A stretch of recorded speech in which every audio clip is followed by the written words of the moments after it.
in content and podcasting and working with Logan and the whole team to writing the book to like all these different things. So how important for you has on the path of self-actualization been claiming who you are before you even think you're that person? It's so scary, dude. It's so scary, and it's never not scary.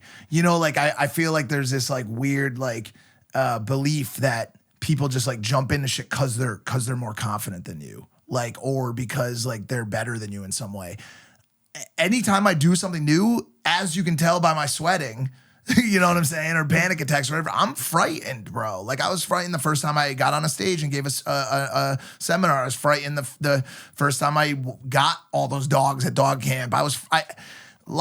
Fear is not absent from people's lives because you see them doing stuff. Yeah. They're simply overcoming that fear. That's what that is. And, you know, luckily for me, as I talked about earlier about missing time, not luckily, but like because of my non-attachment to having to take care of a family, and I've been in my career blessed with my individual, my kind of my solo endeavors because I have been by myself so much, and that's a blessing and a curse right at the same time.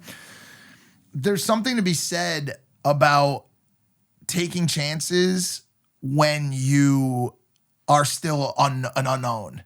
It's just so much, I don't know, there was something so much easier for some reason about taking those risks when no one knew who I was because, you know, it's like the bigger they are, like the harder they fall type thing. It's like as you start to create a name for yourself and you start to create an aura and a personality and a brand, those deviations from it become harder to sell. You know what I'm saying? When you're just a malleable piece of clay and you've not yet created a name for yourself, which is what I was, it was much easier. Now when somebody says to me, yo, Mike, I really think that you are funny enough to do stand-up. Like, please do a routine and get on stage. I'm like, I'm not fucking doing that, dude. I'm scared out of my mind. I can't do that. I'm not a comedian. And so oddly, everything that you're prescribing to the audience of what I always have been, I'm really not anymore, which sucks because there's a level of that childlike explorer that you need to hold on to, bro. It is so important to continuing to evolve and a lot of mine came from discomfort. A lot of mine came from being against the wall and that feeling of like, yo, like I got to do something. I'm not making money. I'm not becoming anything in my life. I got to do something.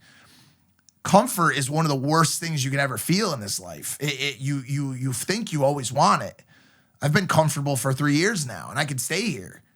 That sucks. That's scary. It's bad. That should scare you. The idea of having things stay the way they are, as good as they are, should scare you. That's not something you should strive for. Unless you are the happiest you could ever be, the most fulfilled you could ever be, and the most purposeful and impactful you could ever be. That should not be your goal. Damn, I wish I could just stay right here. You know what I'm saying? Like you would think that's something I would say where I am, but I don't want to. I don't want to do that, but it's become quite hard for me to envision. It's been harder for me to make those pivots now. And so I guess my advice or how I talk about it is like, if you have the chance to take risks in your life, like you better take them because the upside is massive. And the story I always tell is when I first got clean and I in the program, I met this woman and she was starting a new website with AOL. And I met her in AA and we just were having conversations because I love talking to people. That's another thing I recommend to everyone. Just talk to everyone. Talk to everybody and smile a lot, like as much as possible, because that's how you break ice. That's how you break walls down, is by smiling at people and letting them know that you're happy and you're upbeat and your vibes are good and you're open to that conversation, right? So I love talking to people. And I started talking to this woman and she told me about her new endeavor. And she was like, do you have any experience? And I was like, oh yeah, I do social media. And like you said, majorly faked it till I made it, right? And I love writing and all that stuff. And I had no experience. And she was like, well, why don't you come do this. And she gave me an opportunity, which is another thing I believe in dramatically is giving people opportunities. So I started working for AOL and building this like hyper-local news site and going business to business and taking pictures and writing stories. And one day I was sharpening my photography skills at like the duck pond or something like that, or the beach. And there was a, I was taking pictures of this and that. And somebody said, "Oh, you're a photographer. I have a wedding coming up. Like, would you be able to do a wedding photography? And like, what would your rate be?"